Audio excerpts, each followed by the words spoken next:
Catecismo de Heidelberg, e eu convido os irmãos para a leitura do Dia do Senhor 1.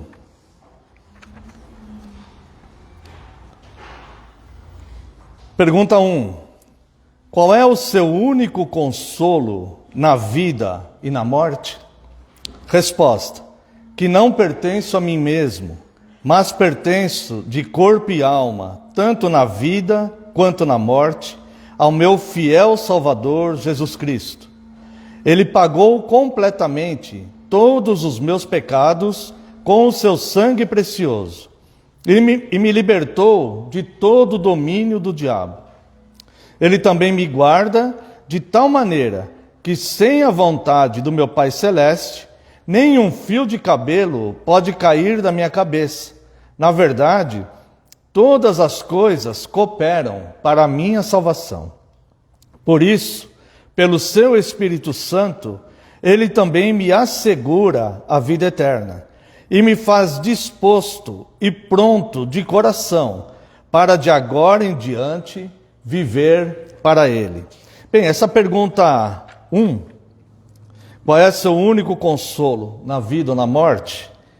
A sua resposta vai nos trazer um grande consolo que é verdadeiro e retirado das Escrituras. O nosso único consolo.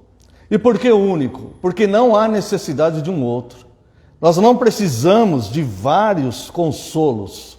O nosso único consolo na vida ou na morte, ele é eficaz e suficiente. Porque ele nos garante que quem cuida de nós é infalível, é inerrante, é onisciente, é onipotente e nos ama. E preparou boas obras para que andemos nelas. Preparou o envio sacrificial de seu Filho para nos salvar. Preparou um lugar no porvir, onde habitaremos eternamente em delícias, alegria e paz. Alegrias e paz intensas. Então é aquele cuja palavra sustenta o universo. Então nós temos um consolo eficaz, nós temos total consolo. Esse consolo, ele é tão precioso, ele é tão profundo, ele é tão amparador, e que ele nos faz muitas vezes pensar com tristeza sobre pessoas que não têm esse consolo, sobre pessoas que passam adversidades na vida também, como todos, mas que não têm esse consolo. Pessoas que se desesperam, pessoas que desmoronam diante das adversidades da vida, diante da dinâmica da vida, diante da fragilidade da vida do ser humano. Nós estamos expostos a todo tipo de mudanças no mundo, irmãos, a todo tipo de insegurança, até mesmo com relação à nossa própria saúde, sobre a nossa própria vida, sobre tudo. Então, este consolo de Deus, ele é precioso demais para nós. Porque nós temos esse consolo na vida ou na morte. Porque sabemos que nenhum fio do nosso cabelo cai sem que Deus permita. E que todas as coisas que venham a acontecer, elas só acontecerão com a permissão de Deus.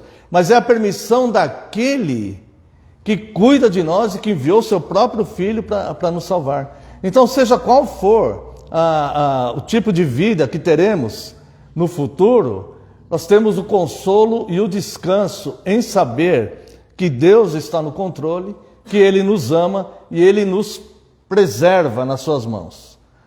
Há que se lamentar alguém que duvide dessa soberania e dessa capacidade eficaz do nosso Salvador de nos manter salvos. Porque essa salvação, ela não depende de nós mesmos, mas ela depende daquele que nos salvou.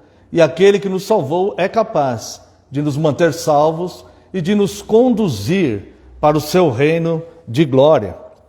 A pergunta 2, ela vai nos fazer sentido todo o restante do catecismo que estaremos estudando ao longo do ano, né? Vamos um ano estudando novamente o catecismo. E a pergunta 2, ela vai ensinar como será esse catecismo que estaremos estudando ao longo do ano. O que você precisa saber para viver e morrer nesse consolo.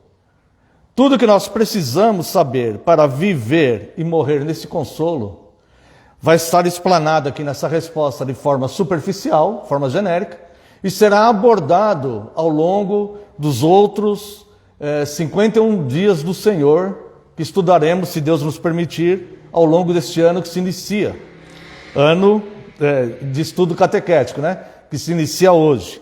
Tá? Pergunta 2. O que você precisa saber para viver e morrer neste consolo? Resposta. Primeiro, como são grandes meus pecados e minha miséria. Se o ser humano não entender como é grande os seus pecados e as suas misérias, ele não vai entender o consolo de Deus. Ele vai sempre achar que os outros estão errados e ele está certo. Ele sempre vai achar que Deus lhe deve favores, que Deus tem que abençoá-lo, como se Deus fosse devedor dele. Então é necessário entender os nossos pecados e misérias, para que nós possamos realmente reconhecer que grande graça que Deus proporcionou a nós, enviando seu Filho Jesus Cristo.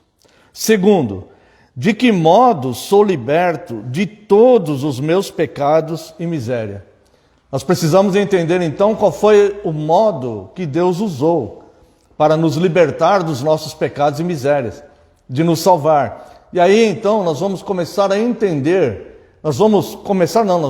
será completo em nós o entendimento dessa grande graça de como Cristo nos salvou e como isso é eficaz. Eu não preciso temer que eu vou perder salvação, eu não preciso temer as obras do maligno, eu não preciso temer adversidades, porque Deus é soberano, é Deus que controla todas as coisas. Há somente um Deus, e é Deus que domina e controla todas as coisas. Sabendo disto, como é grande os meus pecados e miséria, como que Deus fez para nos libertar desse pecado e miséria, a nossa resposta certamente será gratidão a Deus. E nós tentamos ser fiéis a Deus, estarmos fiéis na Santa Comunhão, estudarmos a palavra de Deus, vivermos nos padrões da fé cristã, não por outro motivo, mas somente por gratidão. Nós seguimos a Cristo por gratidão pelo que Ele fez por nós, que é o terceiro. De que modo devo ser grato a Deus por tal libertação? Então, nos próximos domingos, hoje nós vimos que nós temos um grande consolo, um consolo que é verdadeiro, eficaz e não precisa de outros. Ele é infalível. E agora vamos aprender ao longo do ano como são grandes nossos pecados e miséria, de que modo sou liberto de todos os meus pecados e miséria, e de que modo devo ser grato a Deus por tal libertação.